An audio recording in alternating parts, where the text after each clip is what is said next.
The last dinner. The fork scraped against porcelain, a sound that made Sarah's teeth ache. She watched the green beans roll across her mother's plate, corralled by the tines like reluctant soldiers being marshaled into formation. The dining room was silent, except for that scraping, that endless, metallic whine that seemed to echo off the walls of the house she'd been paying for since she was 23 years old. "So," her mother said, not looking up, "Jennifer got the promotion." Sarah's hand tightened around her own fork. Of course she did. Jennifer always got the promotion, the praise, the spotlight. Jennifer, who lived 3 states away and called once a month if they were lucky. Jennifer, whose Christmas cards arrived late and whose birthday gifts were Amazon orders placed at 11 p.m. the night. "That's great," Sarah said. Her voice came out flat, a stone skipping across dead water. "She's regional manager now."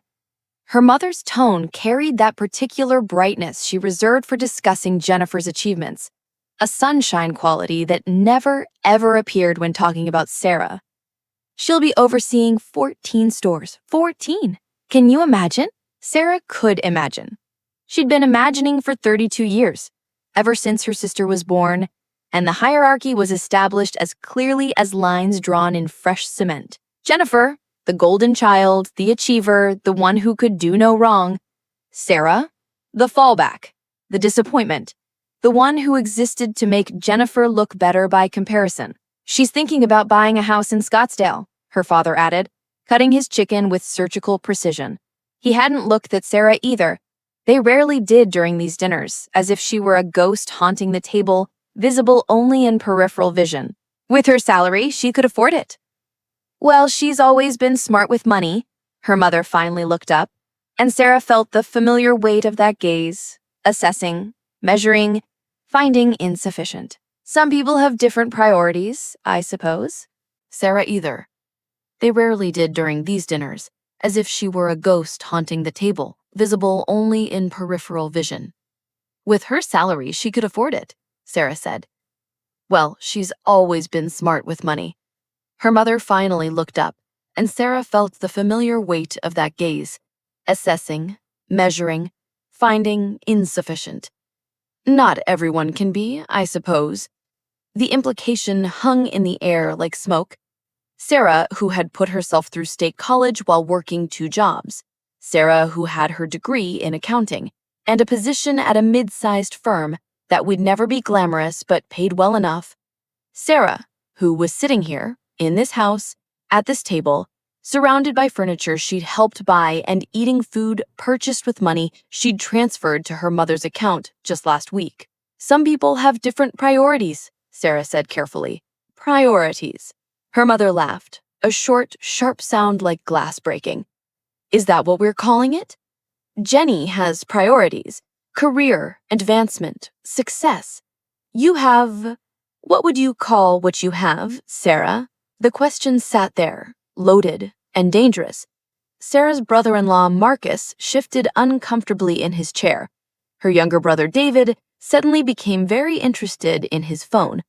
They knew what was coming. They'd seen this play before, had watched it so many times they could recite the lines. "Stability," Sarah said quietly. "Stability." Her mother tested the word, rolled it around like a stone in her mouth, then spit it out. "That's one word for it. I might use another. Mediocrity, perhaps. Lack of ambition." "You're 35 years old, Sarah. 35. When your sister was 35, she was already a senior manager. She had the corner office, the company car. What do you have? A cubicle? A used Honda?" The Honda was actually quite reliable. Sarah had researched it extensively before buying it, had negotiated the price down, had maintained it meticulously. It had 140,000 miles on it and ran like a dream. But her mother said used Honda the way other people might say child molester or war criminal, with disgust barely concealed. "The Honda runs well," Sarah said. "That's not the point." Her mother's voice rose, color flooding her cheeks. This was the part where the performance escalated, where the careful needling gave way to open warfare. "The point is ambition, drive, the desire to be something, to do something with your life instead of just existing." Margaret, her father began, but her mother cut him off with a wave of her hand. No, Tom, no. Someone needs to say it. Someone needs to tell her that it's embarrassing. Do you know what I tell my friends? When they ask about my daughters, I talk about Jennifer. Of course I do. There's so much to be proud of. And then they ask about Sarah, and what am I supposed to say? Oh, she has a nice, stable job doing things with numbers. It's humiliating. Sarah felt something inside her go very still. It was like watching a glass fall in slow motion, that moment before impact when you know it's going to shatter, but it hasn't quite happened yet. That suspended second where everything is about to change. I'm sorry I embarrass you, she said. Don't be dramatic. Her mother waved the apology away like cigarette smoke. I'm just saying you could apply yourself more. Look at Jennifer. She didn't get where she is by being satisfied with stable. She pushed, she fought, she made something of herself. Jennifer left. The words came out before Sarah could stop them, quiet but cutting. Her mother's head snapped up. Excuse me? Jennifer left, Sarah repeated, louder now. She moved to Arizona 7 years ago. She calls on holidays. She sends cards. She's made something of herself, you're right. She's made herself absent. How dare you? Who drove Dad to his heart surgery last year? Sarah's voice was still quiet, but something had shifted in it, hardened. Who was here at 4 a.m. when he couldn't breathe and the ambulance had to come? That's different. Who helped David with his resume when he lost his job? Who co-signed his apartment lease because his credit was shot? Sarah, you don't need to. David started, but she kept going. Who paid for the new roof after the storm? Who's been covering the property taxes since Dad retired? Who replaced the furnace, the water heater, the refrigerator that died on Thanksgiving? Her voice was rising now, 3 decades of silence breaking like a dam. The table had gone silent. Marcus was staring at his plate. David had gone pale. Her father's hand had frozen halfway to his mouth, fork suspended in the air. Who, Sarah said, and her voice was shaking now, has been paying your bills? Her mother's face had gone from red to white. We never asked. You never had to ask, because I was always here. Reliable Sarah, stable Sarah, mediocre, unambitious Sarah, who makes enough money doing boring things with numbers to keep this entire family afloat. Sarah, her father said, and there was something in his voice she'd never heard before. Was it shame? Realization? Fear? The mortgage on this house? Sarah pulled out her phone, hands shaking, and scrolled through her banking app. I've been paying half of it since I was 25. Mom's car? Mine. The new washing machine? Mine. David's credit card debt when he couldn't make the minimums? Mine. The family vacation to Disney World 5 years ago that everyone still talks about? I paid for half. Jennifer sent a check for $100 and you framed the card she signed. We didn't, her mother started. You did. You had to know.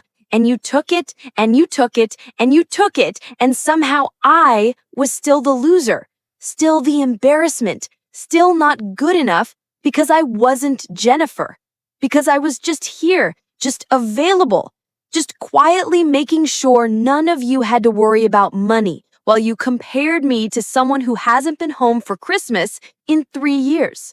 The silence that followed was absolute.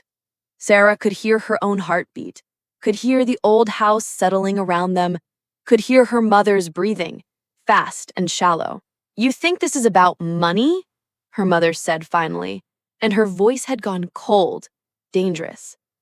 You think you can throw money in our faces and that makes you what? The hero? The martyr? No. I felt suddenly exhausted, hollowed out. I don't think I'm anything. That's the problem. I stopped thinking about what I was or wasn't a long time ago. I just kept writing the checks, kept being available, kept being the one who showed up. Then what do you want? Her mother demanded. Gratitude? A medal? Do you want us to fall at your feet because you chose to help your own family? And there it was. Chose. As if there had ever been a choice. As if at 23, fresh out of college, when her father had pulled her aside and explained that his hours had been cut, that they might lose the house, that he didn't know what to do, as if she could have said no, as if at 27, when her mother's dental infection had turned serious and the dental work wasn't covered, she could have watched her suffer, as if at 30, when David had sobbed on her couch about his debt, his failures, his fears, she could have turned away, as if she had been anything but conditioned from birth to be the safety net, the backup, the one who stayed. I don't want anything, Sarah said, and realized it was true. I don't want anything from you anymore. She walked out of the dining room, down the hall she'd helped repaint 2 years ago, past the photos on the wall where Jennifer smiled from graduations, promotions, her wedding day, while Sarah appeared in the background, slightly blurred, easily overlooked. She picked up her purse from the table by the door, the table she'd bought at an estate sale and refinished herself. "Where are you going?" her father called after her. "Home."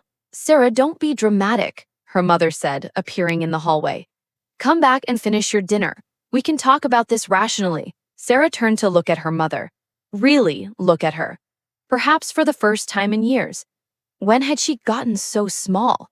When had those lines appeared around her mouth, carved deep by years of pursing her lips in disapproval?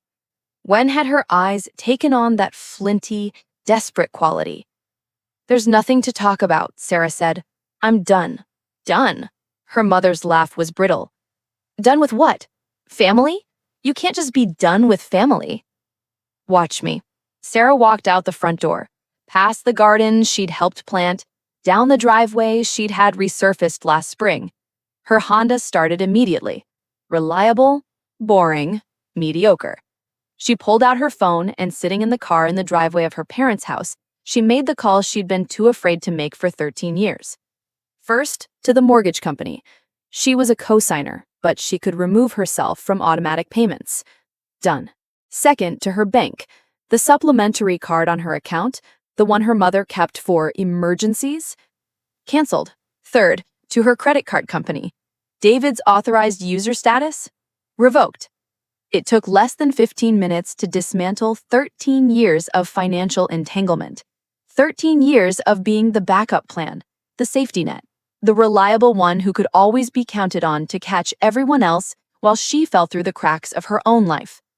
Her phone started ringing immediately. Her mother? She declined the call. It rang again. Her father? Declined. Marcus, probably calling on behalf of the family, trying to smooth things over because that was his role, the peacekeeper, the diplomat, declined. She drove home, to her apartment, the one bedroom she'd lived in for 8 years because it was affordable, and left her enough money to help everyone else.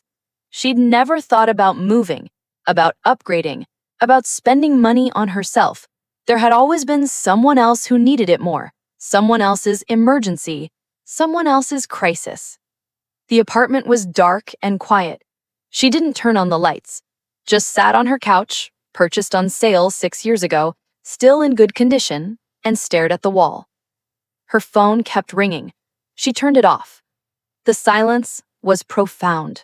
The next day, Sarah called in sick to work. She'd never called in sick before, unless she was actually sick. Another thing she'd never questioned about herself, never examined. The responsible one, the reliable one, the one who showed up. She spent the morning going through her bank statements from the past decade. She'd kept meticulous records, of course. She was an accountant. The numbers didn't lie. $3,200 to the mortgage, monthly, for 7 years. $847 for her mother's dental work. $12,000 to replace the roof. $4,500 for the furnace. $8,200 in credit card payments for David. $2,100 for her father's medical copays. $1,850 for her mother's car repairs. On and on and on. A river of money flowing in one direction, never acknowledged, never discussed, just expected, just assumed. The total, when she finally added it up, made her feel physically sick. Over $200,000. $200,000 she'd given her family over the course of 13 years. $200,000 that could have been a down payment on a house, or a retirement savings, or travel, or anything at all except proof of her worthlessness in her mother's eyes. Her phone, when she finally turned it back on, showed 47 missed calls and 63 text messages.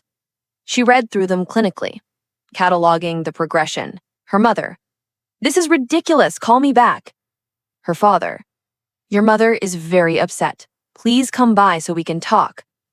David: "What the hell, Sarah, you're really going to do this?" Marcus: "Hey, I think everyone needs to cool down.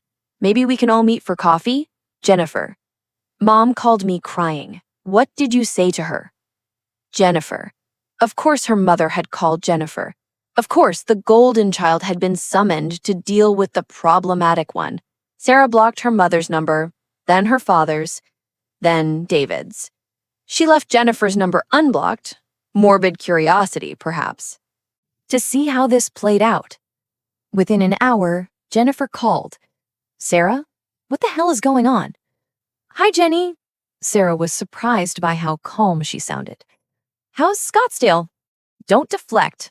Mom called me sobbing. She said you had some kind of breakdown at dinner, that you said horrible things, that you're cutting them off financially. Is that true?" "Yes." Silence on the other end.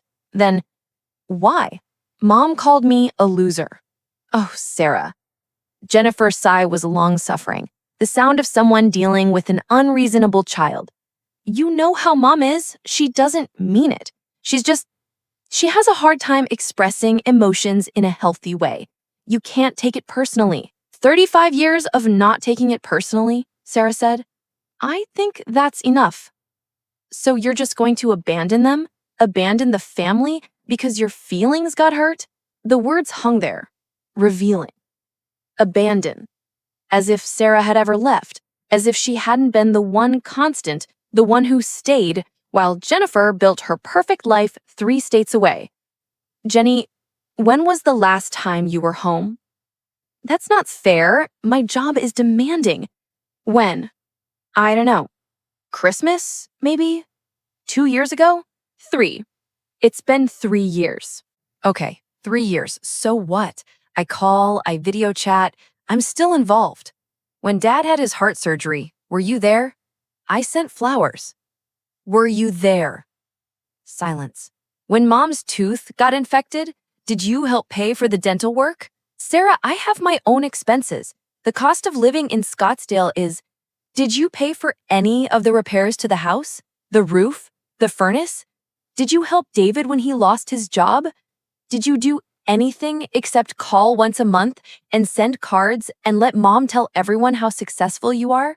That's not fair. Jennifer's voice rose. I worked hard for my success.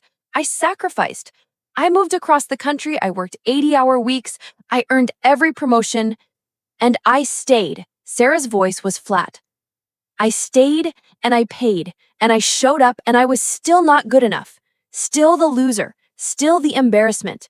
Do you know what Mom tells her friends about me, Jenny? Do you know how she talks about my life? She's proud of you. She's ashamed of me. She said it to my face, in front of everyone. And when I pointed out that I've been keeping them afloat financially for over a decade, she told me I was throwing money in their faces. Another silence. Longer this time. How much? Jennifer asked finally, her voice small. How much what? How much have you been paying? Sarah told her. She heard her sister's sharp intake of breath. Jesus, Sarah, I didn't know it was that much. Nobody knew. Nobody asked. It was just expected. What do you want me to do? Jennifer sounded lost now, the confidence gone. What do you want me to say? Nothing, I said. I don't want anything from you. I just want you to know that Mom and Dad are going to need help now. Real help. Financial help. And I won't be providing it anymore. Sarah, I can't afford. My mortgage is... Then they'll have to downsize. Sell the house, move into something smaller. Figure it out. Like adults. Like people who don't have a backup plan named Sarah. You're really going to do this? It wasn't a question. I already did it. I canceled the automatic payments. I canceled Mom's card access to my account. I removed David as an authorized user. It's done. They'll lose the house. Maybe. Or maybe they'll call you. Maybe you'll have to choose between your cost of living in Scottsdale and helping your parents. Maybe you'll have to make some sacrifices. Like I've been doing since I was 23 years old. That was your choice. Was it? Sarah felt anger flare, hot and bright.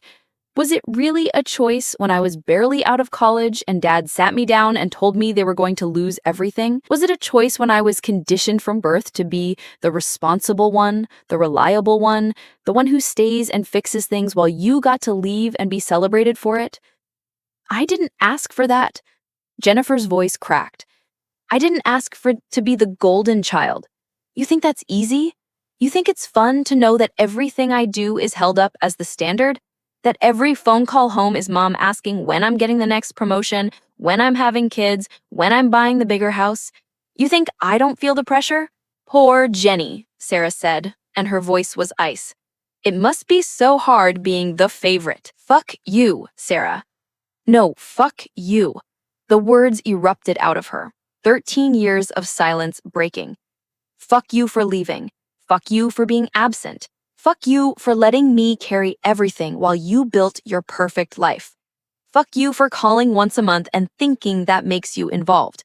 And fuck you for calling me now, not to apologize, not to understand, but to try to fix it, to smooth it over, to make me go back to being the backup plan so you don't have to deal with the consequences. She hung up, blocked Jennifer's number, sat in the silence of her apartment and shook. 3 weeks passed. Sarah went to work, came home, ordered takeout instead of cooking because she was tired of being efficient, tired of being practical. Spent an entire Saturday binge-watching a series she'd been meaning to watch for years, but never had time for because she was always fixing someone else's problems. She slept. God, she slept. 10 hours a night sometimes, her body making up for years of stress-induced insomnia, of lying awake at 3 a.m. worrying about their mortgage payment or David's credit score. She felt hollowed out, empty, but also strangely lighter, as if she had been carrying a weight for so long that she'd forgotten what it felt like to stand up straight. Her coworker, Linda, noticed. "You seem different," she said one afternoon, studying Sarah across their cubicle divider. "Do I?" "Yeah, I can't put my finger on it. You're, I don't know, present? You're usually so distracted." She thought about that. Distracted. Yes. Always running calculations in her head, figuring out which bill to pay, which crisis to manage, how to stretch her paycheck to cover everyone else's shortfalls while still making rent. I cut off my family. Financially, emotionally, completely. Good for you. Good for me? Yeah. Linda leaned back in her chair. I've known you for, 6 years? And in all that time, you've never taken a vacation, never gone out after work, never done anything for yourself. I figured you were just boring. Sorry, but you're not boring. You've been drowning. I didn't think anyone noticed. We noticed. We just didn't know what to say. It's not like you can walk up to someone and say, "Hey, your family's sucking you dry. You should run." People don't react well to that. No, Sarah agreed. They don't. So what now? Linda asked. What do you do with your life now that it's actually yours? Sarah didn't have an answer. The answer started to come in pieces. She bought a new couch. Not a practical one, not one on sale, but a beautiful, comfortable, ridiculously expensive sectional in deep navy blue. It was delivered on a Tuesday, and she spent the entire evening sitting on it, running her hands over the fabric, marveling at how something so simple could feel so revolutionary. She booked a vacation, 2 weeks in Ireland, a place she'd always wanted to see. She'd never taken more than a long weekend off in 13 years. The travel agent looked at her strangely when she said she wanted to go alone, but Sarah didn't care. Alone sounded perfect. She started therapy. The therapist, a woman named Dr. Rivera, with kind eyes and a no-nonsense demeanor, listened to Sarah's story and then said something that made Sarah cry for the first time since the dinner. You were parentified. What? Parentified. It's when a child is forced to take on adult responsibilities, to care for their parents or siblings instead of being cared for. It's a form of trauma. Trauma. Sarah had never thought of it that way. Trauma was dramatic. Trauma was abuse, neglect, violence. Trauma wasn't just being the responsible one. It is abuse, Dr. Rivera said gently. Emotional abuse. They made you responsible for their well-being while simultaneously devaluing you. They took and took and took, and when you finally set a boundary, they framed it as you abandoning them. That's textbook. Sarah sat with that. Let it sink in. Trauma. Abuse. Textbook. What do I do now? She asked. Now, Dr. Rivera smiled. Now you figure out who Sarah is when she's not performing for other people. 6 months after the dinner, Sarah's father showed up at her apartment. She almost didn't answer the door. She'd moved by then to a better apartment in a better neighborhood, one she could afford now that she wasn't subsidizing 3 other people. She'd changed her phone number. She thought she was safe. But he was standing there when she opened the door, looking older than she remembered, tired and small. "How did you find me?" she asked. "Your work. I called them. Said it was an emergency." "It's not an emergency." "Sarah, please, can I come in?" She should have said no. Should have closed the door, called building security, maintained the boundaries she'd spent 6 months building. But he was her father, and 13 years of conditioning doesn't disappear overnight, so she let him in. He stood in her living room, looking around at the new furniture, the plants she'd bought, the art on the walls. "Nice place," he said. "What do you want, Dad?" "To talk. To explain." "There's nothing to explain." "There is." He sat down heavily on her new couch, and she felt a flash of resentment that she immediately hated herself for. "Your mother, she's not doing well." "That's not my problem." "Sarah, please. I know you're angry." "I'm not angry." And it was true. She wasn't angry anymore. She was just tired. "I'm done." "We're selling the house," he said. "We can't afford it. The mortgage, the taxes, the maintenance. We didn't realize how much you were covering. We thought, I don't know what we thought." Sarah said nothing. "David moved to Florida, got a job at a resort. He's doing okay, I think. He won't talk to us much." "Good for David. Jennifer." Her father's voice trailed off. "Jennifer said she'd help, but she has her own life, her own expenses. She can send some money, but not like you did." "No," Sarah said. "Not like I did. We're moving into a retirement community, a smaller place, more affordable." He looked up at her, and his eyes were wet. "Sorry, Sarah. I'm sorry we took advantage of you. I'm sorry we didn't see it. I'm sorry your mother. I'm sorry she made you feel like you weren't enough." The apology sat in the air between them. Sarah waited to feel something. Vindication, satisfaction, relief. But there was just emptiness. "Okay," she said. "Okay. I accept your apology. Is that all?" "Sarah, I'm your father.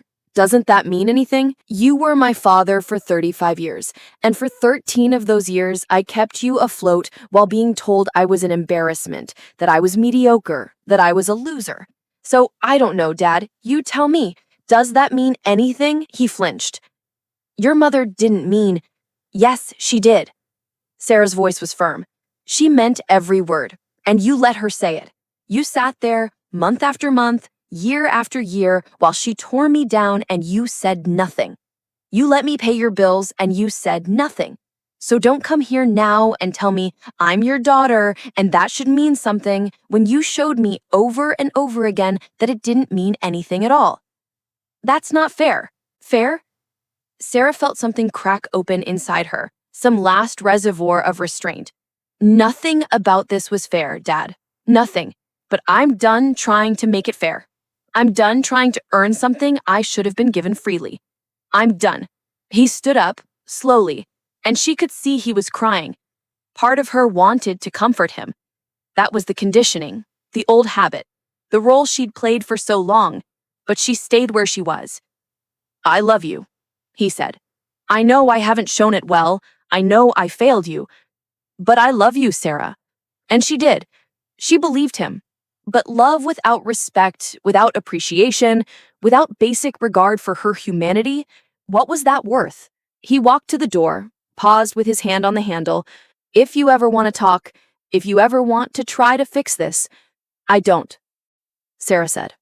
I really don't. He left.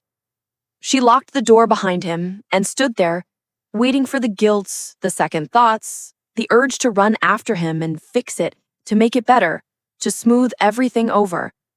It didn't come. A year after the dinner, Sarah met someone. His name was Michael, and he was a veterinarian, and he made her laugh. They met at a bookstore, both reaching for the same mystery novel, and somehow that turned into coffee, which turned into dinner, which turned into a relationship that felt startlingly easy. "Tell me about your family," he said one night, over pasta at a small Italian place he'd discovered. Sarah tensed, an automatic response. "Not much to tell."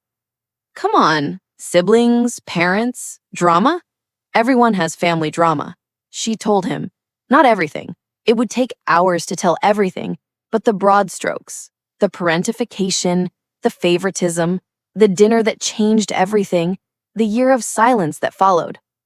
He listened without interrupting, his face growing more serious as she talked. "Jesus," he said when she finished. I'm sorry, that's awful." "It's fine. I'm fine. Are you?" The question surprised her. "Yes," she said, and realized it was true. "I am. I'm actually fine." "Do you miss them?" Did she? Sarah thought about it, really considered it. "I miss the idea of them," she said slowly. "I miss the family I thought I had, or the family I wanted to have. But the actual people, the actual dynamics, no, I don't miss that at all." "Have you thought about reconciliation?" "No." The answer came quickly, certainly. "I gave them 13 years, and it wasn't enough. So I'm giving myself the rest of my life, and that's going to have to be enough for everyone." Michael reached across the table and took her hand. "Good," he said. "That's really good." 18 months after the dinner, Sarah got an email. It was from Jennifer, sent to her work address, which Sarah hadn't thought to block. "Sarah, I know you don't want to hear from me. I know you probably won't even read this, but I need to say it anyway. You were right. About everything. About me leaving, about me being absent, about me letting you carry everything while I built my life. I told myself I'd earned it, that I'd worked hard, that I deserved to be free from the family dynamics. And I had worked hard. But so had you. The difference is that I got credit for it, and you got criticized. I've been in therapy, a lot of therapy, trying to understand my part in all this. The therapist says I have golden child syndrome, that I was put on a pedestal, and that came with its own trauma, its own damage. She's probably right. But that doesn't excuse what I did to you, what I let Mom and Dad do to you. They're struggling. I'm sure you know that. Dad came to see you, told you they were moving, they're in the retirement community now, and they're diminished, smaller. Mom doesn't talk about you, but I can see she thinks about you. She looks lost sometimes, like she can't figure out where she went wrong. I want to say she's learned her lesson, but I don't know if that's true. I think she just misses her safety net. I think that's the saddest part. Even now, she doesn't understand what she lost. She just knows she lost something. I'm not asking you to come back. I'm not asking you to forgive us. I'm just asking you to know that I see it now. I see what you did. I see what it cost you. And I'm sorry I didn't see it before. I hope you're happy. I really, truly hope you're happy. Jennifer. Sarah read the email 3 times. Then she closed her laptop and went for a walk. The park near her apartment was beautiful in spring, full of flowering trees and young families and couples holding hands. She sat on a bench and watched the world move around her, all these people living their lives, and she thought about forgiveness. Did she forgive them? Her parents, her sister, her brother? Did she need to forgive them to move forward? Dr. Rivera had talked about this. Forgiveness, she'd said, is optional. It's not required for healing. You can let go of anger without forgiving the people who hurt you. You can move on without reconciliation. Sarah had moved on. She had her new apartment, her relationship with Michael, her friends from work she actually saw now, her hobbies and interests and the time to pursue them. She had a life that was hers, fully and completely hers. For the first time since she was 23 years old, she didn't need forgiveness, hers or theirs. She went home and deleted Jennifer's email without responding. 2 years after the dinner, Sarah married Michael in a small ceremony at the courthouse, followed by dinner with friends.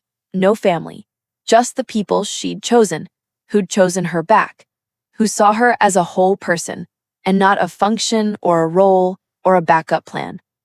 Her coworker Linda was there, and Dr. Rivera, and Michael's family, who'd welcomed her warmly and without expectation.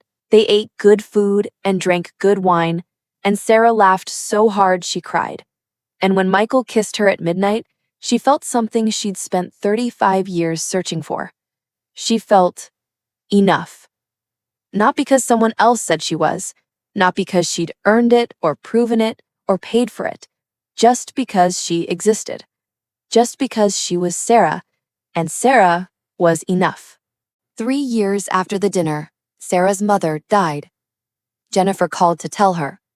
Sarah had unblocked her number a year earlier, in a moment of strength rather than weakness. A conscious decision to open the door without walking through it. She had a stroke, Jennifer said, her voice thick with tears. She went quickly. She didn't suffer. Okay, Sarah said. There's a funeral on Saturday at St. Michael's. Will you come? She thought about it. Really thought about it. Weighed the cost against the benefit. The grief against the peace. No, she said. I won't. Sarah, she was our mother. No, Sarah repeated, firmer. She was your mother. She stopped being mine the night she called me a loser, and I realized she meant it. I'm sorry for your loss, Jenny. I really am. But I'm not coming. She hung up before Jennifer could respond. There was grief, she realized. She grieved the mother she'd never had, the relationship that might have been possible in another life, with another family, with another version of herself who'd been seen and valued from the start. She grieved the girl she'd been, the one who'd tried so hard to be enough, who'd given everything and still been found wanting. But she didn't grieve the woman who died. That woman had been a stranger, someone who wore the title of mother but never fulfilled its promise. 5 years after the dinner, Sarah sat on her back porch, her house. She'd bought a house, a beautiful craftsman with a garden and space and room to breathe, and watched the sunset. Michael was inside, cooking dinner. She could hear him singing off-key to whatever playlist he'd put on. They were happy, stupidly, simply, easily happy. Her phone buzzed. A text from David, who'd reconnected with her a year ago, cautiously, respectfully, apologizing without expectation of forgiveness, and accepting her boundaries without question. Hey, how's it going? Good, she typed back. Really good. Glad to hear it. Talk soon. That was it. Brief, cordial, boundaried. He'd gotten his own therapy, he'd told her, had realized how he'd contributed to the family dynamic, how he'd been enabled, and how he'd taken advantage. He was working on himself. She was proud of him. From a distance. Jennifer, she hadn't heard from since their mother's funeral. She assumed her sister was fine, probably thriving. Jennifer always landed on her feet. That was her gift. Her father had moved into assisted living last year. She'd heard it through David, not directly. She didn't know if he thought about her, if he regretted what had been lost, if he understood it at all. It didn't matter anymore. Dinner's ready, Michael called. Sarah stood up, stretched, felt the pleasant ache of a day spent gardening, doing something with her hands just because she wanted to, not because anything needed fixing. She went inside to her husband, to her home, to her life. The life she'd built for herself, by herself, from the wreckage of the old one. And it was enough. It was more than enough. It was everything.